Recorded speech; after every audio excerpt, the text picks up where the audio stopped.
Chaturvedi. Thank you, sir. Question So hour. yeah, exactly. Question number 76. Dr. Ajit Madhav Rao Goptade. Question number 76. Honorable Minister. Supplementary number 1. Dr. Ajit Madhav Rao. धन्यवाद सभापति महोदय। माननीय प्रधानमंत्री श्री नरेंद्र मोदी जी और वित्त मंत्री निर्मला सीतारमण जी को देश के लिए उत्कृष्ट बजट प्रस्तुत करने के लिए मैं हार्दिक धन्यवाद देता हूं। बीमा क्षेत्र में सुधार के उद्देश्य से एफडीआई सीमा को 74% से बढ़ाकर 100% करने का निर्णय लिया गया है, जिसके लिए मैं उनका आभार व्यक्त करता हूं। इससे बीमा क्षेत्र में अधिक निवेश आकर्षित होगा। मेरा प्रश्न क्रमांक 1 है, यदि कोई बीमा कंपनी वित्तीय संकट में होती है तो बीमा धारकों के धन की सुरक्षा के लिए कोई गारंटी योजना या बैंक में लागू डिपॉजिट इंश्योरेंस स्कीम जैसी व्यवस्था बनाई जा सकती है? यदि ऐसा नहीं किया जाता है तो भारत सरकार बीमा कंपनियों के संकट के समय बीमा धारकों के धन की सुरक्षा के लिए मौजूदा कानून में आवश्यक सुधार करने पर क्या विचार कर रही है? माननीय मंत्री जी। माध्यम से माननीय सदस्य को अवगत कराना चाहता हूं कि बीमा पॉलिसी धारकों के हितों की रक्षा हेतु हमारी सरकार प्रतिबद्ध है और इसके लिए पर्याप्त नियम और तंत्र बनाए गए हैं। यदि कोई बीमाकर्ता कंपनी वित्तीय संकट या दिवालिया का सामना करती है तो इरीडा द्वारा बीमा धारकों को हितों को ध्यान में रखते हुए बीमा अधिनियम के तहत एक प्रशासक की नियुक्ति की जाती है और गंभीर वित्तीय संकट का सामना कर रही कंपनियों को बीमा पोर्टफोलियो को दूसरी कंपनी जो वित्तीय रूप से स्थिर और मजबूत हो को ट्रांसफ़र किया जाता है। अधिग्रहण करने वाली बीमाकर्ता कंपनी पॉलिसी धारकों की सेवाओं को जारी रखने के लिए उत्तरदायी हो जाता है और उसके माध्यम से दावे और भुगतान किए जाते हैं। इन्हीं व्यवस्थाओं के माध्यम से बीमा धारकों को हितों की रक्षा सरकार और इरीडा द्वारा सुनिश्चित की जाती है। मैं सदन को ये भी अवगत कराना चाहता हूँ कि इन्हीं सुरक्षा तंत्र के परिणाम है कि भारत में आज तक बीमा कंपनी के वित्तीय संकटों की वजह से पॉलिसी धारकों का कोई भी नुकसान नहीं हुआ है। Supplementary number 2। धन्यवाद सभापति महोदय। गोपचडे। धन्यवाद सभापति महोदय। भारत में जब हमारे गरीब किसान भाई बहन और ग्रामीणों की किसी भी कारण मृत्यु हो जाती है तो उनके परिवार को बीमा राशि प्राप्त करने में बहुत मुश्किलों का सामना करना पड़ता है।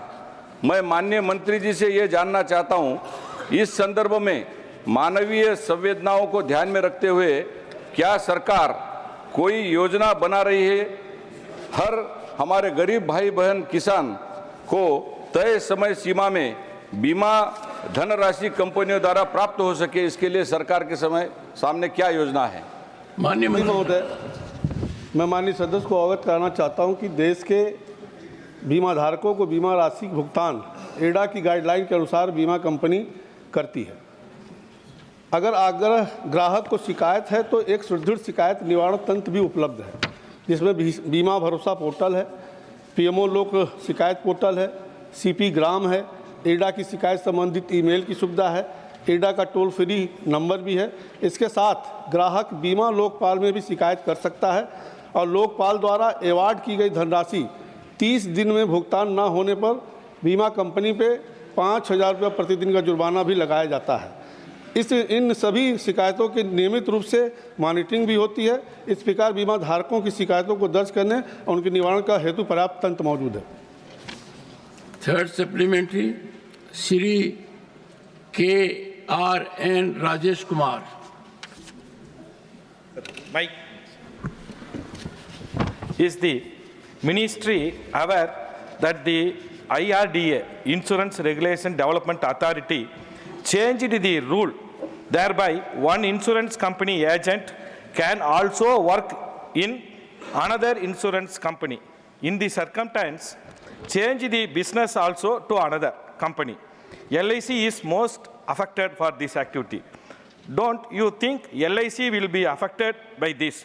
I want to know the views of this government, Madam. Sir. Thank you, sir. Honorable Minister. माननीय अध्यक्ष जी, जहाँ तक भारत में बीमा क्षेत्र का विकास एवं रेगुलेटरी का सवाल है,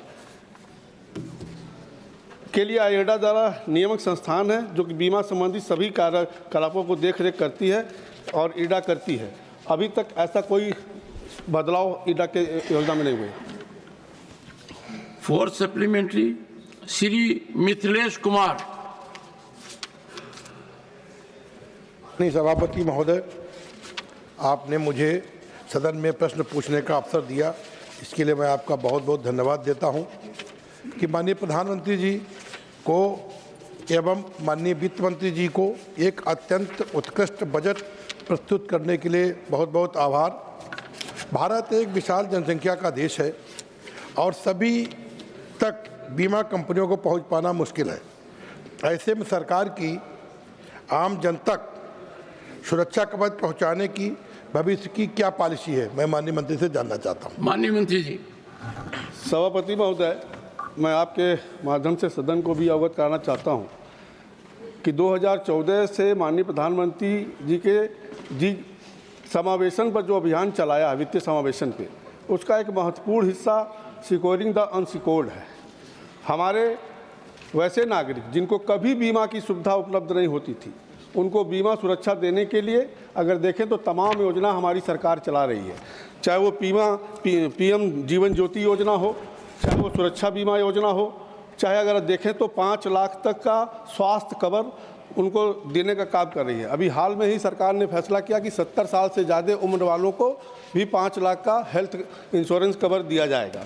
और साथ ही साथ अगर देखें तो जन धन खाता जो खुलता है उसमें जो रुपए कार्ड दिया जाता है उसमें भी 2 लाख रुपए तक का दुर्घटना बीमा से कवर किया जाता है। इस तरह हमारी सरकार पहले से ही इन सभी वंचितों की चिंता कर रही है, जिसके विषय में पहले इसके बारे में किसी ने कोई सोचा नहीं था। Fifth supplementary Shrimati Mausam B Noor. Thank you, Chairman, sir. Sir, in the proposed Union Budget 25-26, the government has announced a plan to allow 100% foreign direct investment in the insurance sector.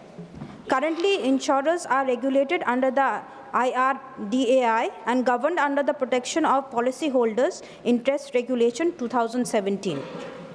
I would like to ask the Honourable Minister to please state whether any special regulations will be enacted by the Ministry with regards to minimum reserve requirements, or will any provisions be made for appropriation of overseas funds of foreign insurance companies in the event that they collapse and lose the money of Indian policyholders? Thank you. Honourable Minister. सभापति महोदय, जो सरकार ने 100% FDI नए budget में जो अनुमति दी है, उसमें विदेशी बीमा कंपनी द्वारा देश की प्रीमियम धनराशि को विदेशी बाजारों में नहीं लगाया जाता, भारत में ही लगाया जाता है। इसलिए मैं सभापति महोदय आपके माध्यम से सदन को अवगत करना चाहता हूं कि सरकार का प्रयास है कि देश में अधिक से अधिक लोगों को बीमा सुविधा कम से कम प्रीमियम में प्राप्त हो सके और अधिक कंपनियों के क्षेत्र में आने से बीमा प्रतिस्पर्धा होगा, जिसका लाभ ग्राहकों को होगा। और जहां तक बीमा क्षेत्र में 100% FDI की बात है, मैं सदन को अवगत कराना चाहता हूं कि बीमा कंपनी की जो भी राशि कलेक्ट होगी वो भारत में ही खोजेगा और ये सभी IRDAI के देखरेख में होगा। Question number 77 Shrimati Mamata Mohanta. Not present. Honourable minister. Supplementary Shri Praful Patel. Sir, the tribal areas certainly deserve a lot of focus, and especially in healthcare, because they are in far-flung areas where accessibility to bigger cities and towns is not so easy. While we compliment the efforts of the government over the years to build up health infrastructure, and especially many states also, because the primary health centers, the sub-centers, they come through the initiative of the state with the support of the central government, of course. The problem is not about the infrastructure. Now, infrastructure across the length and breadth of the country, especially primary health centers, is now visible. In Tehsil places, we find now cottage or Grameen hospitals. That is also very commendable.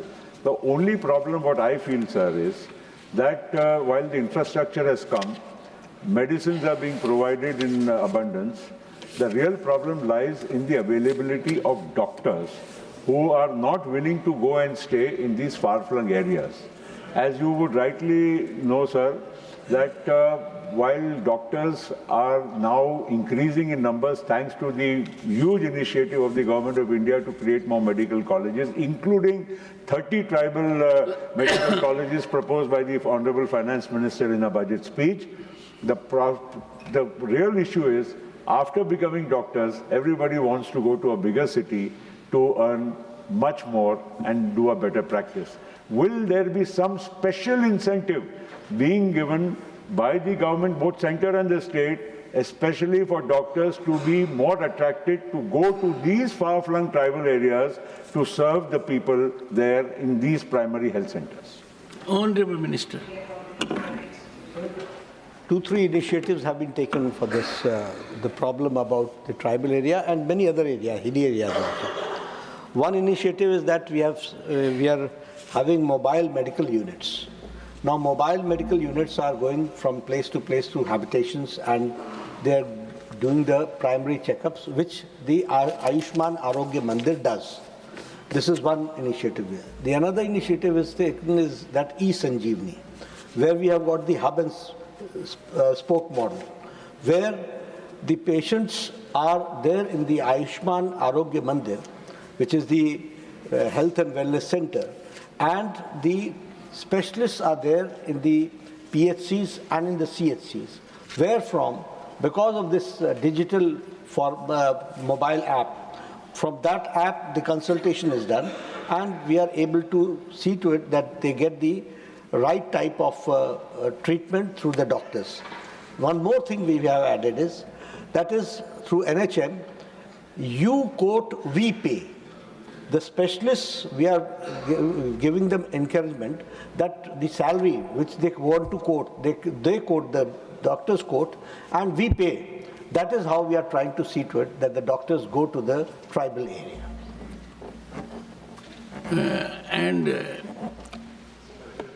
How would the doctors find tribal area attractive so that they manage to hold on to that area and professionally contribute?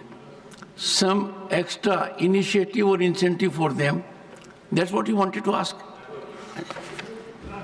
There are many initiatives, for example, in the PG courses. Anybody who has done duty for 2 winters in tribal area, they are given preferences for the post-graduation examination, for the post-graduation admissions. So there are many, and as I said, the salary is one of the factors that they quote, the doctors quote the salaries, and we pay accordingly. Dr. Parmar Jaswant Singh Salam Singh. Thank you chairman sir. जो कि ये question अपने tribal areas के बारे में है, तो studies बताते हैं कि ट्राइबल पॉपुलेशन के अंदर सर्वाइकल कैंसर, पर्टिकुलरली जो कि फीमेल के अंदर होता है, वो ओरल कैंसर के बाद सबसे बड़ा कोज ऑफ डेथ है। मतलब कि उनका जो प्रिवेलेंस है, that is a second most common. तो मेरा मंत्री जी से एक क्वेश्चन है कि ये सर्वाइकल कैंसर और ओरल कैंसर दोनों को प्रिवेंट करने के लिए हमारी गवर्नमेंट ने क्या कदम उठाए हैं, और पर्टिकुलरली सर्वाइकल कैंसर का जो वैक्सीनेशन प्रोग्राम है उसके लिए हमारा क्या आगे का रोड मैप है। Thank you sir. Doctor, honourable minister. जैसा मैंने बताया कि हमारे देश में 1,75,000 आयुष्मान आरोग्य मंदिर हैं। ये आयुष्मान आरोग्य मंदिर हमारे हेल्थ एंड वेलनेस सेंटर के बारे में चिंता करते हैं। They have got the community health officer, CHO एक होते हैं, एक स्टाफ नर्स होती है, एक मल्टीपर्पज़ वर्कर होता है। यहाँ से कंसल्टेशंस होती है, लेकिन 5 चीज़ों की स्क्रीनिंग ये मैंडेटरी है। Dental health, oral health, mental health, cervix cancer, breast cancer, oral cancer, ये अर्ली डिटेक्शन के लिए, और हाइपरटेंशन और डायबिटीज़, ये सब चीज़ों की checking at the age of 30 होती है, ताकि वी कैन फाइंड आउट, किसी को हो चाहे नहीं हो, लेकिन ओरल चेकिंग की जाती है, सर्विक्स कैंसर की स्क्रीनिंग होती है, और हमारे ब्रेस्ट कैंसर की भी स्क्रीनिंग होती है, और इसके साथ साथ हमारे हाइपरटेंशन और डायबिटीज़, इसकी भी स्क्रीनिंग होती है। तो सर्विक्स कैंसर को प्रिवेंट करने के लिए, अर्ली स्टेज के इंटरवेंशन के लिए ये जो भी आवश्यक विषय है वो हम पूरा करते हैं। मैं सदन को और माननीय सदस्य को इस बात से अवगत कराना चाहता हूं कि अभी जो लैंसेट की रिपोर्ट आई है, लैंसेट मेडिकल जर्नल्स में वर्ल्ड में बड़ा रिकॉग्नाइज्ड है, उस लैंसेट ने ये कहा है कि कैंसर का भारत में अर्ली डिटेक्शन, टाइमली डिटेक्शन होना शुरू हो गया है, और उनका ट्रीटमेंट शुरू हो गया है बिकॉज ऑफ प्रधानमंत्री जन आरोग्य योजना।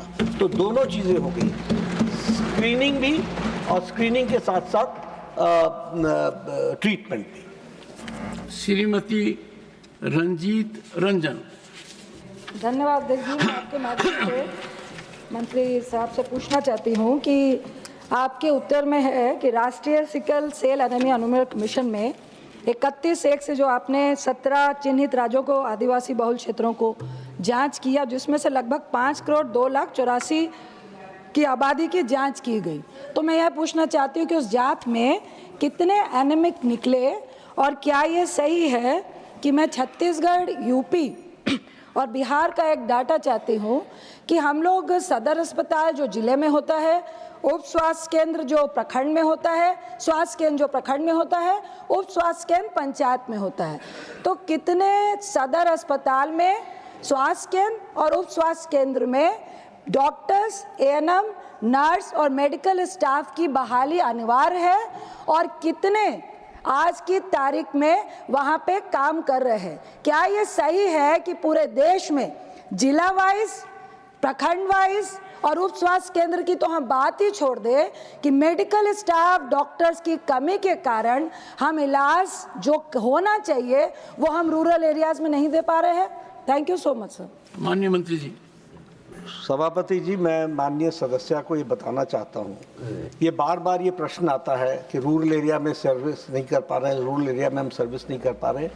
ये सच्चाई से बहुत परे है। आज हमारे जो MMR है, मैटरनल मोर्टेलिटी रेशियो है, वो ग्लोबल डिक्लाइन से डबल है, ग्लोबल डिक्लाइन से। ये संभव कैसे हुआ है?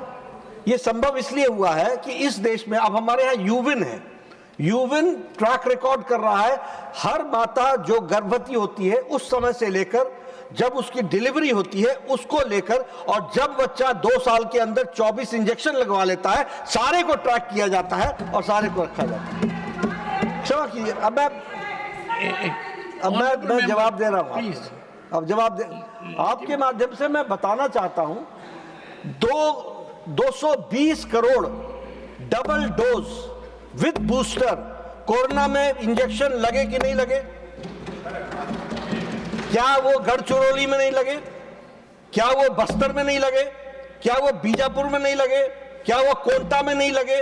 क्या वो नारायणपुर में नहीं लगे? हर जगह लगे। और लद्दाख में नहीं लगे क्या? द्रास में नहीं लगे क्या? कोई ऐसा एरिया नहीं है, हमारे वर्कर्स वहां पर उपस्थित होते हैं। दूसरी बात, जब मैंने कहा कि हमारे डॉक्टर्स को पोस्ट करना ये स्टेट की जिम्मेवारी होती है, हम उनको पे करते हैं लेकिन मैं ये कहता हूं अगर डॉक्टर्स नहीं भी हैं तो मोबाइल मेडिकल यूनिट हम चला रहे हैं, हम टेली मेडिसिन की कंसल्टेशन कर रहे हैं। अभी आपने जो प्रश्न पूछा, मैं एक मिनट, ये स्क्रीनिंग, अभी जो पहला प्रश्न आपने पूछा था, सर्वाइकल कैंसर का screening has been done 9 crore screening हुई है सर्विक्स कैंसर।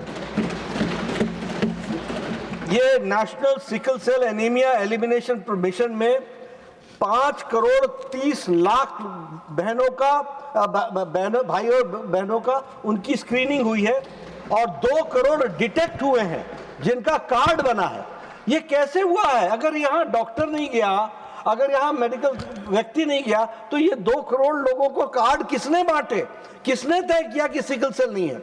इसलिए ये भ्रम मैं बहन रंजीता जी के से नहीं, सारे हाउस को बताना चाहता हूँ कि ये इस तरह की चर्चा, मैं हेल्थ मिनिस्टर 1998 से रहा हूँ, स्टेट में भी रहा हूँ, हमेशा चर्चा होती है कि इतने डॉक्टर्स ने, इतने मेडिकल फ्रेटर्निटी की दृष्टि से मैं एक बात बताना चाहता हूं सभापति जी कि हमारा सिस्टम बहुत रोबस्ट है, वो चाहे किसी भी प्रदेश में हो, कोई भी सरकार चला रहा हो, लेकिन सिस्टम इज वेरी रोबस्ट। और इसी कारण से आज देखिए हम पोलियो को किस तरीके से, अगर पोलियो का वायरस कोई हमको सीवेज में भी मिलता है तो हमारा रोबस्ट सिस्टम उसको तुरंत पकड़ लेता है और इस कारण से हम इसको कर रहे हैं। तो ये जरूर है, अब डॉक्टर्स की संख्या 8 है, इन पोस्टेड 4 होंगे, ये बात मैं मान सकता हूं।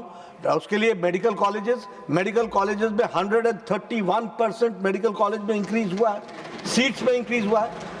75,000 new medical doctors are going to come in next 5 years and 10,000 more doctors are to be added this year.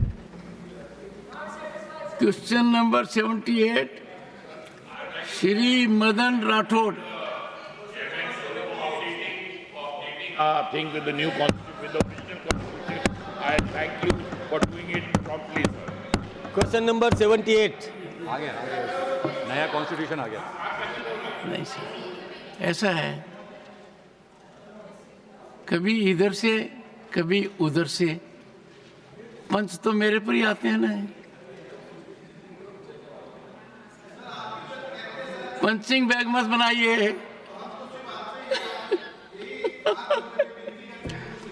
Question number 78, Shri Madan Rathore. Question number 78।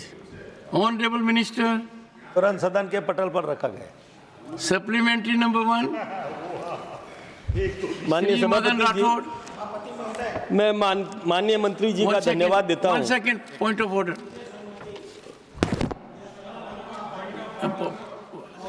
Please no,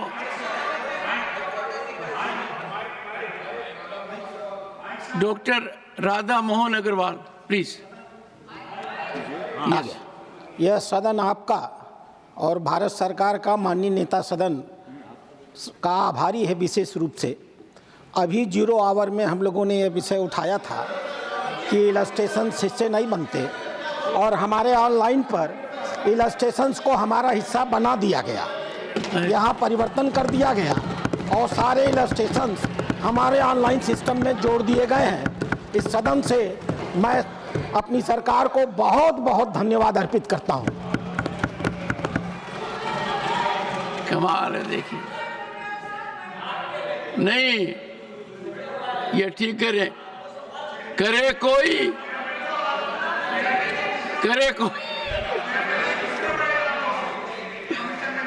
supplementary number 1, Shri Madan Rathore.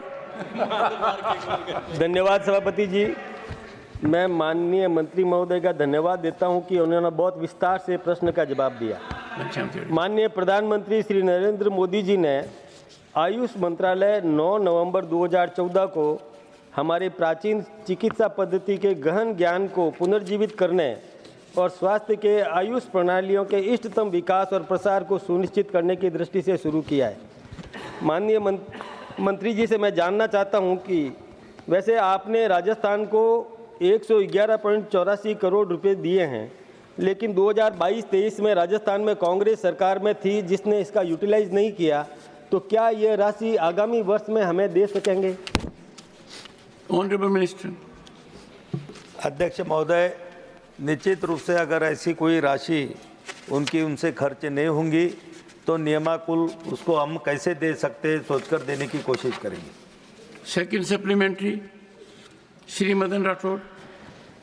राष्ट्रीय आयुष मिशन में 10, 30, 50 बिस्तरों वाले एकीकृत आयुष अस्पतालों की स्थापना करने का प्रावधान है। तथा नए आयुष शैक्षणिक संस्थानों की स्थापना के लिए मंत्रालय ने पूर्व में 16 इकाइयों को समर्थन दिया है। मेरा माननीय मंत्री जी से आग्रह है कि क्या राजस्थान में आयुष अस्पताल और नए आयुष कॉलेजों की स्थापना का कोई विचार है? अध्यक्ष महोदय, ये 10, 20 10, 30 और 50 हॉस्पिटल आयुष के बनाने की जो योजना है वो केंद्रीय पुरस्कृत योजना है। अगर आपके राज्य के तरफ से अगर ऐसी कोई सुझाव आता है या पीआईपी में उसका उल्लेख किया जाता है तो निश्चित रूप से राजस्थान में भी सभी राज्यों में जैसे दिए जाते हैं तो राजस्थान में भी हम जरूर वहाँ देने की कोशिश करेंगे। धन्यवाद। Third supplementary Shrimati Renuka Chowdhury. While Ayush, there is Mr. Kalita is sitting there. He was the one who had actually, the Standing Committee on Health and Family Welfare had submitted a report asking for a review of the National Ayush Mission because it was discovered that there are lots of content of heavy metals in the manufacturing of these drugs. Now, this needs to be reviewed immediately, sir, because it is of urgent importance that people, and particularly when this goes into tribal areas, this kind of medication, there are certain genetic pools which cannot tolerate even oral iron, which we give generally across the board. Like the Sindhi community cannot ingest oral iron. Like that in tribal genetics, we have certain population which is intolerant of such things, and it amounts to toxicity of the system. Now, the government should immediately set up a review of all this as recommended by the Standing Parliamentary Committee, and the report was submitted. Nothing has been done. The second, different part, no, it's not, the second part of the same question is, there are amazing developments in the field of medicine today. It's quite Star Trek. And we have no umbrella under which this medicine is recognized, neither under allopathy nor under Ayush. These are new age medicine that is happening and development is going on. कृपया प्रश्न पूछे। अरे मैं तो पूरा ही नहीं करिए प्रश्न तो पूछिए। हाँ, यही मैं पूछ रही हूँ कि will you have a review of that to ensure that we inculcate the new age technologies and the new age medicines which are to, for example, I'm just telling you, sir, for the knowledge of this house, diabetic wounds, we are the capital of diabetes in the world. For diabetic wound healing, ozone therapy, which is cheap, does remarkable recoveries, but it's not recognized under any of our acknowledged sciences. So will the government take leave out of that and do something about it? मंत्री जी। अध्यक्ष महोदय, प्रश्न जो पूछा गया था तो राष्ट्रीय आयुष मिशन और आयुष के बारे में था। सम्मानीय सदस्य ने जो कुछ दवाई के बारे में उन्होंने राय दी है, उन्होंने अपनी राय दी है, राय। तो ये प्रश्न से तो संबंधित नहीं है, लेकिन हमारा CCRS है और हमारे जो अनुसंधान केंद्र है उसमें ये सभी दवाओं की जो भी निकलती है तो उसकी जांच वहाँ पर हो जाती है। अगर ऐसा कुछ उसमें पाया जाता है तो उनको रिजेक्ट भी किया जाता है। Fourth question Shri Sujeet Kumar. चर्चा नहीं होगी माननीय सदस्य। No discussion, no discussion. Shri Sujeet Kumar fourth question. Shri Sujeet Kumar fourth supplementary. Sir, no discussion, please sit down. Sir, हमारी महान प्राचीन चिकित्सा पद्धति के बारे में सर आजकल के युवा और बच्चों में जानकारी कम होते जा रही है। तो सर मेरा माननीय मंत्री से ये सवाल है सर कि स्कूल के पाठ्यक्रम में जो महान हमारी जो परंपरा रही है चिकित्सा की हज़ारों साल पुरानी, इसको स्कूल के पाठ्यक्रम में और कॉलेजों के पाठ्यक्रम में इसको शामिल करेंगे क्या, ताकि हमारे युवा और बच्चों इसके बारे में माननीय मंत्री। अध्यक्ष महोदय, आयुष के प्रचार और प्रसार के बाद में 22-23 में जो संशोधन किया गया था तो वो संशोधन में ये पाया गया था कि 95% लोग जो है आयुष के बारे में, आयुर्वेद के बारे में जानकारी रखते हैं और ग्रामीण क्षेत्र के 45% लोग हैं कि जो कभी ना कभी अपनी ज़िंदगी में आयुर्वेद दवाई का उपयोग करते हैं और शहरी क्षेत्र में 55% आबादी ऐसी है कि वो आयुर्वेदिक औषधों का उपयोग अपने कोई बीमारी के लिए वहाँ पर करती है। माननीय सदस्य ने जो पाठ्यक्रम के बारे में जो प्रश्न पूछा है, तो निश्चित रूप से शिक्षा विभाग के साथ में इसकी चर्चा हम करेंगे। नहीं तो सदस्य निश्चित रूप से मुझे आके मिले, इसमें अगर उनके कुछ सुझाव होंगे तो वो सुझाव हम सुन के उसको भी कार्यान्वित करने की कोशिश करेंगे।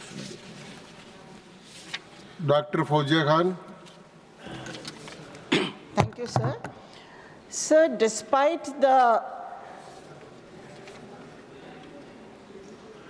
efforts which the minister has just mentioned, media reports and civic concerns in Kerala have revealed that 23% of Ayurvedic drugs exceeded WHO limits for heavy metals like lead and mercury, and 16% of manufacturers were non-compliant with scheduled good manufacturing practice, sir.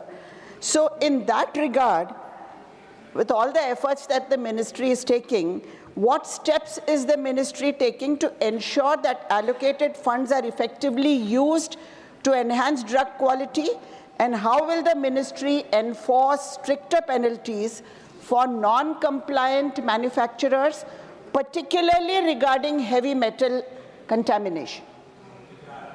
मंत्री महोदय।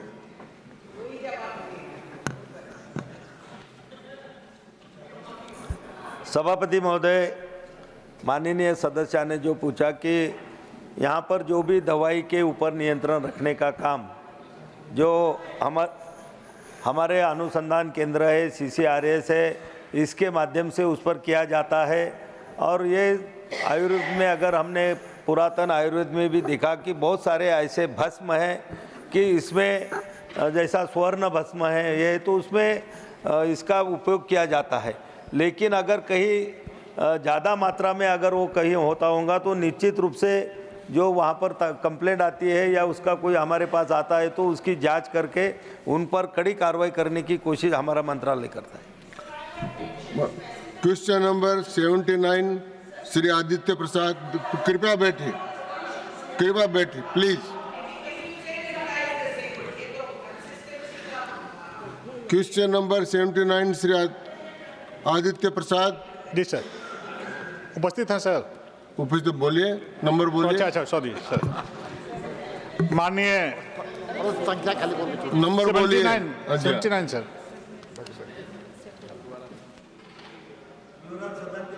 रखा गया जी।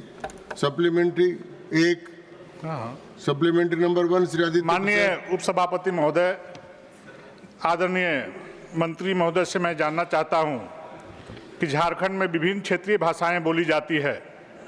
ऐसे में क्या ई-संजीवनी परामर्श सेवाओं को स्थानीय भाषाओं में उपलब्ध कराने की कोई योजना है? मंत्री महोदय। अध्यक्ष महोदय, ये जो हमारा ई-संजीवनी ऐप है उसमें अंग्रेजी के अलावा संजीवनी एप्लीकेशन में 12 भारतीय भाषा जैसे कि हिंदी, कन्नड़, तमिल, मलयालम, तेलुगु, मराठी, गुजराती, असमिया, ओडिया, बंगाली, पंजाबी और उर्दू का समर्थन करता है। जबकि मोबाइल एप्लीकेशन में 7 भाषाएं हैं जिसमें हिंदी, कन्नड़, तमिल, गुजराती, मराठी और पंजाबी का भी उसमें भाषा दी गई है। और सदस्य ने जो पूछा है उड़ीसा के बारे में, तो निश्चित रूप से उसमें अगर कोई सुधार करने की आवश्यकता होगी तो उस पर हमारा मंत्रालय निश्चित रूप से विचार करेगा। सेकंड सप्लीमेंट्री श्री आदित्य प्रसाद। माननीय मंत्री से मैं जानना चाहता हूं, क्या सरकार भविष्य में ई-संजीवनी प्लेटफॉर्म पर विशेषज्ञ चिकित्सकों की उपलब्धता सुनिश्चित करने और इसे अधिक प्रभावी बनाने के लिए कोई नई पहल करने की योजना बना रही है? मंत्री महोदय। सभापति महोदय, ये जो ई-संजीवनी प्लेटफॉर्म के ऊपर अभी तक 34.18 करोड़ से अधिक लोगों ने इस पर परामर्श लिया है। बहुत सारा लोकप्रिय है और इसमें जो परामर्श लेने वाले हैं इसमें महिलाओं की संख्या ज़्यादा है।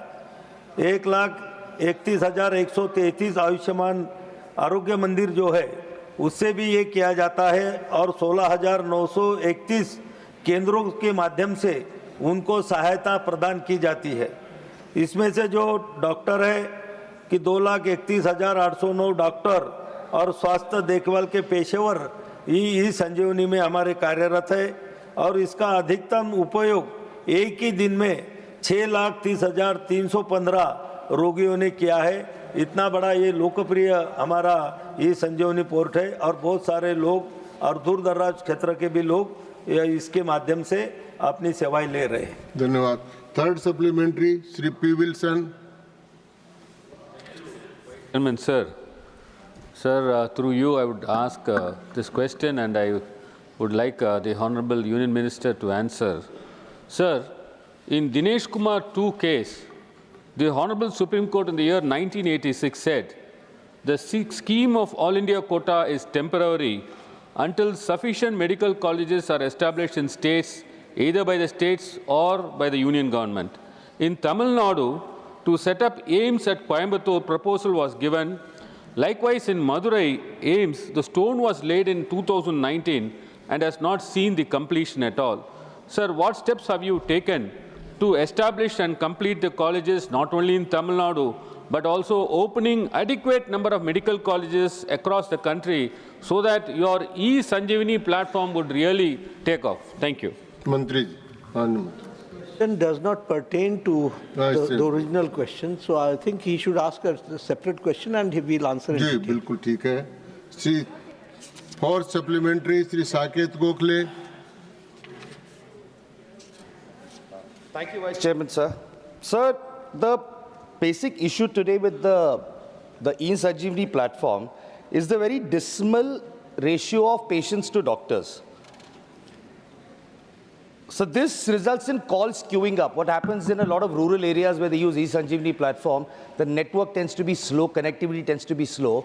This results in a lot of people having the average wait time, according to one study in the Lancet, is about 20 to 25 minutes. The other problem, sir, is a lot of the doctors already have patients in their physical presence in the OPD. And these are the same doctors who are consulting on e-Sanjeevani platform. I'm getting to it, sir. So they are the same patients who are doctors who are consulting on e-Sanjeevani platform. They're already overwhelmed with the OPDs. So the question very specifically, that's a very good platform. What is the ministry going to do to improve the patient to doctor ratio, and whether you're going to get doctors who are specifically available only for teleconsultations on the platform, sir? Mantri Modi. Number one. Number two, it's a continuous process. We are trying to see to it, we are trying to popularize it more, because it saves time, it saves money, and we are able to give quality treatment to the patient through the doctor through this e-Sanjeevani. Certainly, there are issues related to connectivity also. That also is being improved. As we all know, that in 5G, India is going very fast, and we are seeing to it that more and more encouragement has to be given to this area. Fifth supplementary, Dr. Fozia Khan. Sir, a Lancet study has highlighted that specialists on the e-Sanjeevani platform currently lack access to patients' medical histories, severely limiting accurate diagnosis and continuity of care.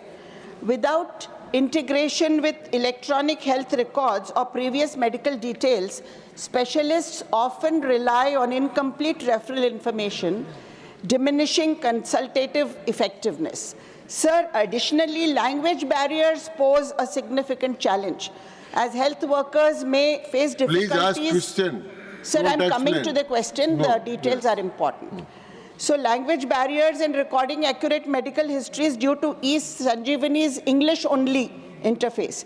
This further aggravates the issue of incomplete or accurate patient records being provided to the specialists. So what steps is the government taking to integrate patient health records with e-Sanjeevani, and will this integration include multilingual support through AI-driven tools or India's Bhashini initiative to allow health workers to record patient histories in regional languages for accurate and comprehensive consultations, sir? As far as the health record is concerned, I would like to enlighten the House that we have got Ayushman Bharat Digital Mission. And in this Ayushman Bharat Digital Mission, there is an Aabha card. Aabha card is Ayushman Bharat Health Account. subject to correction, because I don't have the figures now, subject to correction, some 70 crore Aadhaar cards have been distributed. And this is a digital card where the health records are maintained, and with all security purposes. It can be only divulged when the patient wants to be shared with the doctor, and that is being practiced. अब इसको encourage करने की ज़रूरत है, क्योंकि हमारे लोग धीरे-धीरे सीख रहे हैं. अब आप सबको भी आधार कार्ड आपके पास है, आपने उसमें हेल्थ रिकॉर्ड्स डाल दिए कि नहीं डाल दिए. All this process has to be done.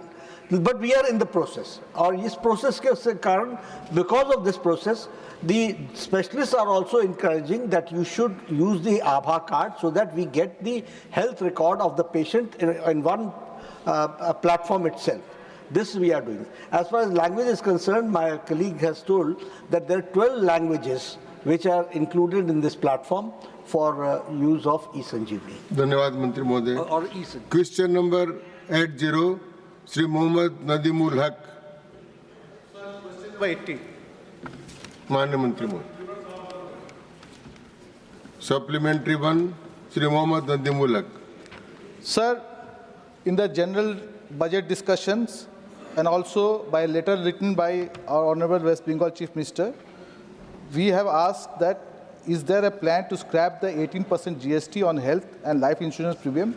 Sir, but my question is, this is very important, but my question is whether the government in its pursuit of enhancing GST compliance has considered the disproportionate compliance burden imposed on businesses, especially SMEs, through measures enacted like mandatory ITC reversals linked to supplier credit notes and the ambiguity surrounding taxability of vouchers. If not, the reasons for disregarding the operational challenges and financial strain these policies may create. माननीय मंत्री महोदय. माननीय सभापति महोदय, माननीय सदस्य को भी और को सबको मैं बताना चाहता हूं कि जहां तक जीएसटी का सवाल है, जीएसटी संबंधित कोई भी निर्णय जीएसटी काउंसिल के माध्यम से ही लिया जाता है, क्योंकि जीएसटी काउंसिल एक संवैधानिक संस्था है और जिसमें केंद्र और प्रदेश सभी मिलकर के एक साथ निर्णय लेते हैं. सेकंड सप्लीमेंट्री श्री नदीमुल हक. सर, जीएसटी काउंसिल भी तो सर इन्हीं के कंट्रोल में है सर, तो आराम से ले सकते हैं decision. But sir my second supplementary is, sir, currently the GST compliance is a nightmare for businesses due to the different and arbitrary tax slabs on various commodities. Sir. We saw the example of this when the Honorable Minister did an entire press conference to explain the difference in taxation on normal popcorn versus caramel popcorn. Sir, please state whether the ministry has any plans to reform the complicated GST structure by reducing the number of tax slabs to ensure ease of doing business as they have done with income tax. माननीय मंत्री महोदय. सभापति महोदय, माननीय सदस्य ने कहा कि केंद्र खुद उसमें है, खुद निर्णय ले सकता है. मैं आपके माध्यम से माननीय सदस्य को बताना चाहता हूं कि जीएसटी काउंसिल का गठन संविधान के आर्टिकल 279A के तहत किया गया है. माने आप जवाब सुनिए, कृपया बैठिए. जीएसटी काउंसिल कोऑपरेटिव फेडरलिज्म का एक उत्कृष्ट उदाहरण है, जहां सभी निर्णय केंद्र और राज्य की सरकारें मिल करके करती है. साथ में मैं यह भी अवगत कराना चाहता हूं कि भारत के डिजिटल भुगतान सिस्टम के साथ साथ जीएसटी काउंसिल की सफलता की वैश्विक मंच पर अत्यंत सराहना हो रही है. माननीय सदस्य ने जहां तक कहा कि रेट रजिस्ट्रेशन का मामला, वहां पर जीएसटी दरों और तर्कसंगत बनाने जाने के लिए 45वीं जीएसटी परिषद की सिफारिश पर एक मंत्री समूह का गठन किया गया था, जिसमें कर्नाटक के मंत्री उसके अध्यक्षता में बनी थी. इस मंत्री समूह की अब तक एक अंतरिम रिपोर्ट आ चुकी है. अंतरिम रिपोर्ट के आधार पर 47 बैठक में दरों में कुछ संशोधन जीएसटी काउंसिल ने किया भी है. माननीय मंत्री. Sir, may I seek your indulgence to interfere in this while this, the MOS has given a clear reply. Honorable member surely knows that in the GST Council, finance ministers from state governments sit and together take a call. I've not finished my answer, please. So when the ministers from states sit and discuss the matter, and it is said very clearly after every GST Council meeting, the progress of the work made in the Council, which is a constitutional body. It may take a call in a hurry in a month, or it may take a call after much detailing. And to the credit of every finance minister in the GST Council, I must say that they've gone into great details of looking item by item to see where rate reduction can happen. And equally, 4 rates or 3 rates or 2 rates or collapse into 1 rate is also being discussed. Every minister, every finance minister from every state is doing his maximum best so that GST can become simpler and lesser in terms of compliance difficulties. And therefore, if GST Council has taken a bit longer than what all of us would desire, it is because work is going on there and they are seized off. And after all, they represent the people of their respective states and they know the ground difficulty. If there are any, they speak about it in the Council, and therefore let the Council take the call. By repeatedly posing the questions to the Union Finance Minister or the MOS, it is not a singular decision of the Government of India, it has got to be a decision of the Council. And the Finance Minister of the respective state are fully empowered to speak to the people in the state as to what has got to be taken up by the Council, what has not got to be taken. And I'm sure the Bengal Minister, who I personally respect a lot, a very thinking minister who contributes substantially to the debate, has also been giving her input, and all of us are together taking a call. And one last point, sir. I would like to take this opportunity to dispel this thought that after GST, rates have gone up. Not at all. Every item, and I would stand here to answer questions of any number of members, not even in one item has the GST, after being introduced, raised the rate. If anything, the rates have been brought down. And today I can say, clearly, repeatedly I've said this, I'm saying it today also. When at the point in time of GST's introduction, on an average, the tax levied on every item which is there in the GST, 15.8% tax could have been levied without additionally burdening the buyer, consumer. If that was the rate at which the GST rates were brought in, today, sir, through you, I'd like to leave a thought with the Council, with the members of the August House. The rate has come down to 11.3. That is the level of reduction of rates which have happened in the GST Council. And therefore, I appeal to all the members here, kindly spare some time, meet your respective finance ministers in your states, talk to them as to what kind of work is going on. Is there an obstruction by the union government's members, MOS and myself, to say, no, don't reduce rate, we want to burden the consumer? Is there been an instance, one such an instance? And so the tone and tenor and the content of the question being posed to the Union Finance Minister or the MOS or to the government is, oh, you are not telling us. Not at all, sir. Rates have not been increased. I will answer it in all elaborateness, because this is the kind of narrative which is being built up, and GST Council is a constitutional authority. All of us should engage with it. Thank you. Third supplementary, Sri Sanjay Kumar Jha.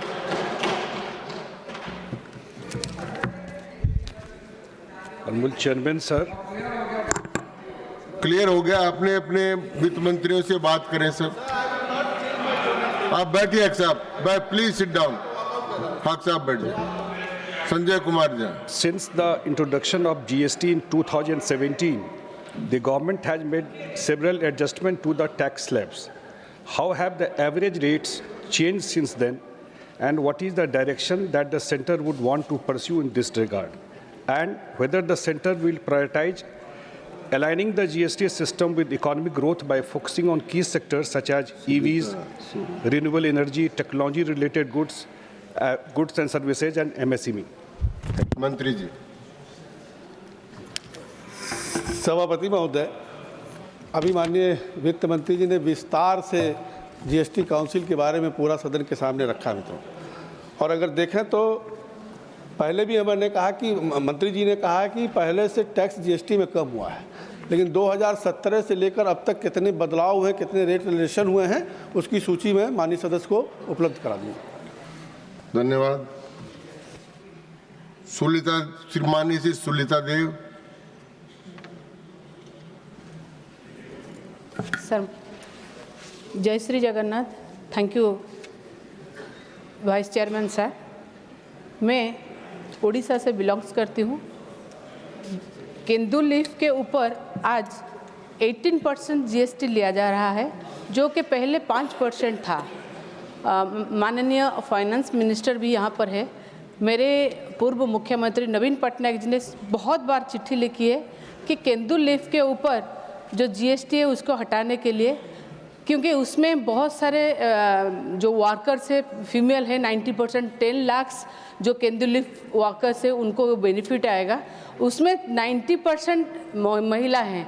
क्या माननीय वित्त मंत्री बोलेंगे कि ये केंदू leaf के ऊपर GST withdraw कर सकते हैं क्या? Thank you sir. Deputy Chairman, sir, the honourable members raised an issue which has been more than 3 times discussed in the GST Council. And I remember the finance minister at that time, Niranjanji, was from Orissa.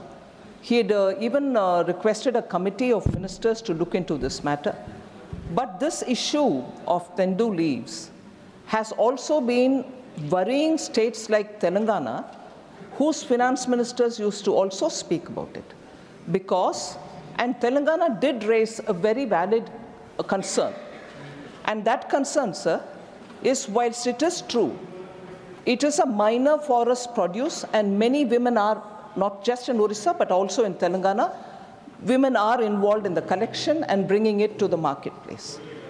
Now, the objection which Telangana had was whilst the GST reduction might help, in Orissa, the body which procures all this was a government body and procures it probably even from middlemen.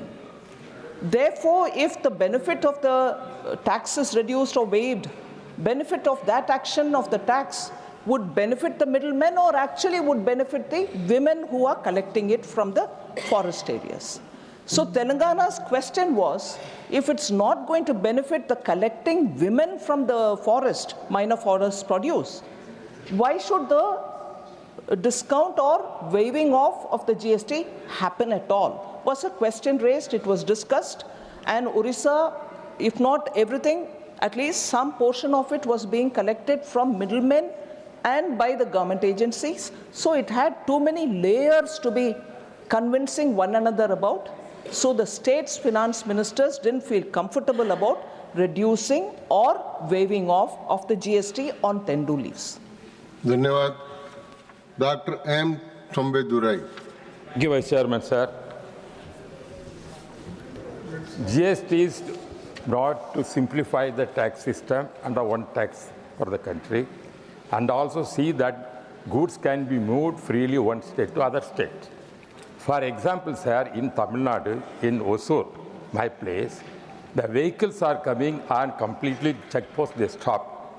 And they are also verifying and putting the taxes, commercial department putting taxes, whether the minister knows that, whether state government of Tamil Nadu putting this kind of taxes, whether it comes to the GST purview. That I want to know, because this is happening in our place. Because we are suffering, because all the vehicles are standing to cross Bangalore to go to our place. 3 hours it takes because all vehicles are standing. Is it the way how the GST is functioning in Tamil Nadu? Because I want to know, Honorable Minister, to answer whether any action is, any information got regarding this kind of system, what is happening in Tamil Nadu, the state government also putting commercial tax apart from the GST, whether it's not that I want to know, sir. माननीय मंत्री महोदय. This specific instance of state government levying on the existing GST or aside from it but along with it is something which I have to study, sir. I don't think I have enough information to answer that question. Sir. माननीय प्रश्न से जुड़ा हुआ नहीं है. जी. Yes, I'm answering it. Sir, I'm answering. Sir, I'm answering it, sir. Whilst if the state government is taking such an action, I will have to look into it, one. And second, are they stopping to levy a new tax or a new charge, or are they checking the e-way bill? That is something which I need to understand, sir. So off the cuff response, however much some information would have reached me, would still be not correct. So I would have to look into that situation. धन्यवाद. Question number 81, Dr. Radha Mohan Das Agrawal. क्या 81 उपसभापति महोदय जी. सभा पटल पे रखा है. First supplementary doctor Radha Mohan महोदय. यह देश माननीय नरेंद्र मोदी जी के निर्देशन में और माननीय जेपी नड्डा जी जैसे एक बहुत अनुभवी स्वास्थ्य और परिवार कल्याण मंत्री के नेतृत्व में यह विश्वास करता है कि स्वास्थ्य के संदर्भ में, चिकित्सा शिक्षा के संदर्भ में, चिकित्सकों के सही प्रशिक्षण के संदर्भ में जो उचित और व्यवहारिक निर्णय होगा वही लेगा. सरकार का जवाब ये बता रहा है कि नेशनल मेडिकल काउंसिल ने जो टीचर्स एलिजिबिलिटी क्राइटेरिया 2024 जनता के बीच में जारी किया है सबकी ओपिनियन लेने के लिए, अभी उसकी रिपोर्ट सरकार के पास अधिकृत रूप से आई नहीं होगी, इसलिए सरकार ने उसको संज्ञान में नहीं लिया है. मैं सिर्फ एक प्रश्न पूछना चाहता हूँ, यदि भविष्य में इस रेगुलेशन के तहत डिप्लोमा शिक्षकों की नियुक्तियां असिस्टेंट प्रोफेसर के रूप में मेडिकल कॉलेजों में की जाती हैं, तो क्या उनका उपयोग सिर्फ MBBS छात्रों को पढ़ाने तक सीमित रखा जाएगा या उन्हें MD छात्रों को पढ़ाने और उनके शोध कराने के कार्य में भी लगाया जाएगा? मंत्री महोदय. सभापति महोदय, मैं थोड़ा सा विस्तार से इस विषय पर अपनी बात रखना चाहूँगी. जरूर. जहाँ तक हमारे मेडिकल कॉलेजेस में, मेडिकल इंस्टीट्यूशंस में फैकल्टी के रूप में रिकग्निशन का सवाल है, हमारे पास 3 किस्म के लोग हैं जो रिकग्नाइज्ड हैं. जिनके पास MD MS है, 1 ईयर सीनियर रेसिडेंसी है. दूसरा जो DNB क्वालिफिकेशन के साथ एक 500 बिस्तर के अस्पताल में 1 ईयर सीनियर रेसिडेंसी कर रहे हैं, या अगर 500 बेडेड से कम का अस्पताल है तो 2 ईयर की सीनियर रेसिडेंसी है. और तीसरा हमारी 30% जो टीचिंग स्ट्रेंथ है वो नॉन मेडिकल ग्रेजुएट्स की होती है, यानी MSc और PhD है एनाटॉमी, फिजियोलॉजी, बायोकेमिस्ट्री या फार्माकोलॉजी जैसे सब्जेक्ट्स में. ये हमारा फैकल्टी का रिकग्निशन क्राइटेरिया है. हमारे देश में हमें अभी भी अधिक संख्या में डॉक्टर्स की आवश्यकता है, खास तौर से जो MBBS डॉक्टर्स हैं या PG स्पेशलिस्ट हैं जिनका एक अनइवन डिस्ट्रीब्यूशन है. और सरकार ने देश में स्पेशलिस्ट डॉक्टर्स की संख्या बढ़ाने के लिए बहुत प्रयास किए. हमने नए नए मेडिकल कॉलेजेस स्थापित किए, 157 मेडिकल कॉलेजेस स्थापित किए, और 2014 से लेकर अब तक का सफ़र जो हमने तय किया 380 से आज 787 मेडिकल कॉलेजेस हो गए. लेकिन इन मेडिकल कॉलेजेस में एक बड़ा सवाल है कि हमें जो हमारे फैकल्टी है वो उसमें एक समस्या आ रही है कि हमारे पास पर्याप्त फैकल्टी कहाँ से आए. इसके लिए एक हमने डिसीजन लिया कि जो हमारे NMC ने एक टीचर्स एलिजिबिलिटी क्वालिफिकेशन 2024 का एक ड्राफ्ट प्रपोजल लाए, जिसमें हमारे डिप्लोमा होल्डर जो PG स्पेशलिस्ट हैं और जिनके पास सफिशिएंट क्लिनिकल प्रैक्टिस है उनको हम टीचर्स के रूप में, फैकल्टी के रूप में अकोमोडेट करें. लेकिन यह प्रस्ताव है, इस पर जितने भी स्टेक होल्डर्स हैं उनके जो हमारी TEQ कमेटी है वो ओपिनियन सीख कर रही है. अभी तक हमारे पास 2700 के करीब सुझाव आ चुके हैं, उसको स्क्रूटनाइज किया जा रहा है. और जो प्रपोजल है कि किन हम PG स्पेशलिस्ट को, डिप्लोमा होल्डर्स को लेना चाहते हैं, उसमें 2 कैटेगरीज हैं. एक है हमारे वो डिप्लोमा होल्डर्स जिन्होंने एज सीनियर रेसिडेंट्स 8 जून 2017 के पहले किसी इंस्टीट्यूशन को ज्वाइन किया और लगातार वहां पर अपनी सेवाएं दे रहे हैं, और दूसरे वो हैं जिन्होंने स्पेशलिस्ट या मेडिकल ऑफिसर के रूप में ज्वाइन किया और जो लगातार 6 साल तक दे रहे हैं। लेकिन अभी जैसा कि मैंने आपको बताया कि इस प्रपोजल पर अभी ओपिनियंस लिए जा रहे हैं, हम इस पर विस्तार पूर्वक अभी स्क्रूटनी कर रहे हैं और हमारी कोशिश यही होगी कि इस पर सबके जो सुझाव आएंगे उसके आधार पर एनएमसी कोई निर्णय लेगा। इसमें मैं जरूर कहना चाहती हूँ कि प्रश्नकाल समाप्त हुआ। Further discussion on the union